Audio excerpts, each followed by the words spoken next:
मजनूपति, अब तो हद हो गई।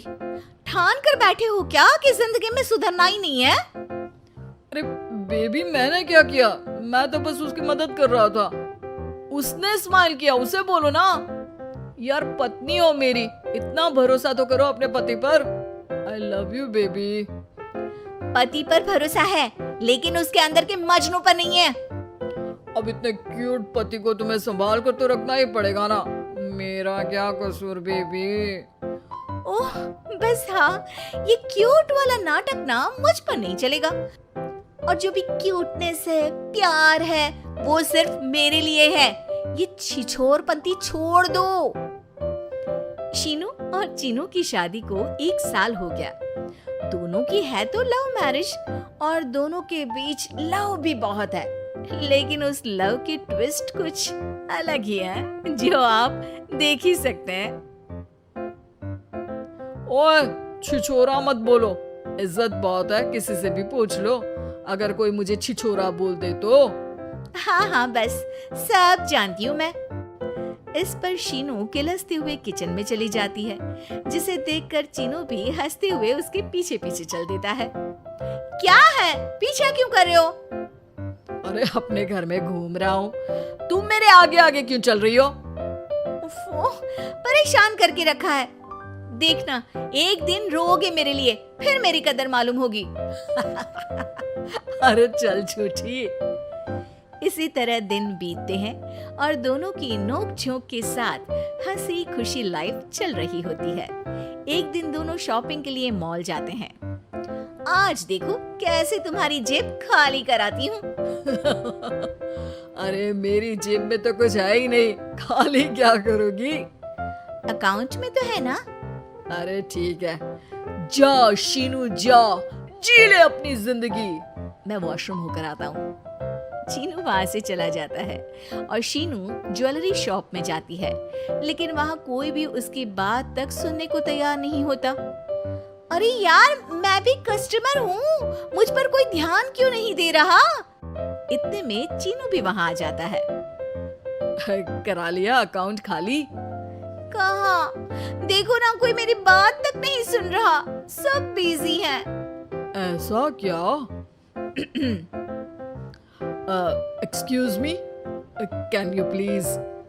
चीनू के इतना बोलते ही अटेंडेंट तुरंत उसके पास आ जाती है, जिसे देखकर शीनू हैरान रह जाती है। हैरान तो ऐसे हो रही हो जैसे अपने पति को जानती ही नहीं। हाँ बिल्कुल, मजनू को कैसे भूल सकती हूँ? पर मजनू अब शादीशुदा है, ये मत भूले। शीनू अपनी शॉपिंग कंटिन्यू करती है और कुछ देर बाद सारी शॉपिंग खत्म करके दोनों कॉफी पीने जाते हैं, जहाँ चीनू को रिया मिलती है, जो मिलती ही चीनू को गले लगा लेती है। ओह हाय चीनू, कितने टाइम बाद देखे।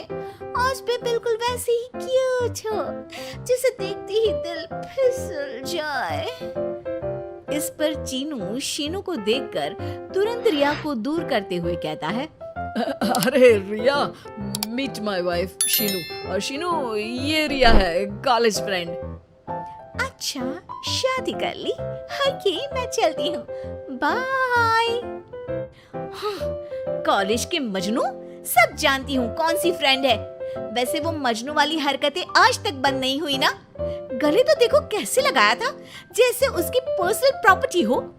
भूलो मत, तुम सिर्फ मेरी प्रॉपर्टी हो, और इस प्रॉपर्टी पर किसी ने नजर डाली या तुमने किसी को देखा भी तो दोनों की आंखें नोच लूंगी। ऐसा बोल शीनू गुस्से में वहां से चली जाती है, लेकिन इस बार चीनू उसके पीछे नहीं जाता। अरे बिना कुछ करे सुना गई, अपने आप आएगी वापस। चीनू शीनू का इंतजार करते हुए वहीं बैठ जाता है। इसी तरह कुछ घंटे बीत जाते हैं, लेकिन ना शीनू वापस आती है और ना ही उसका फोन आता है, जिस पर चीनू घर पहुंच जाता है, पर शीनू वहां भी नहीं होती। ये सब देख वो बहुत परेशान हो जाता है। अरे ये कहाँ गई? इतनी देर हो गई, अभी तक तो उसे वापस आ जाना चाहिए था। चीनू सभी रिश्तेदारों और दोस्तों को कॉल करना शुरू करता है, पर कहीं से भी शीनू का कुछ पता नहीं चलता। कहीं गुस्से में इधर उधर तो नहीं निकल गई? अरे पर जाएगी कहाँ? पूरा दिन बीत जाता है, लेकिन शीनू की कोई खबर ना मिलने पर अब चीनू उसे ढूंढने बाहर निकलता है। अरे कहीं उसे कुछ हो तो नहीं गया? नहीं नहीं, मेरी शीनू को कुछ नहीं हो सकता। कुछ समझ में नहीं आ रहा, कहाँ जाऊं, कहाँ ढूंढूं उसे। अब चीनू सभी पड़ोसी और आसपास के मार्केट में ढूंढ आता है, पर कुछ पता नहीं चलता। पूरा एक दिन बीत जाता है।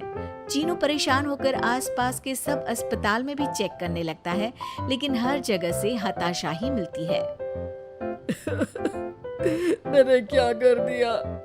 वो मुझे अच्छे से जानने के बाद भी मुझसे कितना प्यार करती है, और मैंने इस मजाक मस्ती में अपने प्यार को खो दिया। गुस्से में न जाने क्या कर बैठी होगी। अब उसे कैसे बोलूं कि मैं उससे कितना प्यार करता हूँ। लगता है मुझे पुलिस कंप्लेंट करनी चाहिए। चीनू के ऐसा बोलते ही उसके पीछे से आवाज आती है। कहा था ना, एक दिन मेरे लिए रोओगे तो मजनू जी, पता चल गई ना पत्नी की कदर। शीनू को देखते ही चीनू तुरंत उसे गले लगा लेता है। कहाँ थी तुम? पता भी है मेरा हाल क्या हो गया? अगर मुझे टेंशन में कुछ हो जाता तो? वैसे तुम थी कहाँ? चल झूठे, तुम्हें कुछ नहीं होता। वैसे मैं रिया के घर थी। आखिर तुम्हें सबक जो सिखाना था, इसीलिए उसे अपने प्लान में शामिल किया, और आगे का हाल तो तुम जानती ही हो। तुम पागल हो, बिल्कुल पागल। ऐसा कौन करता है? जान निकाल दी। दोबारा कभी भूल कर भी ऐसा करने की सोचना भी मत, नहीं तो मैं क्या करूंगा मुझे भी नहीं पता। हाँ हाँ, मेरे मजनू पति, तुम भी दोबारा मेरे अलावा किसी दूसरे के सामने ये मजनूगिरी मत दिखाना। बुरा लगता है यार।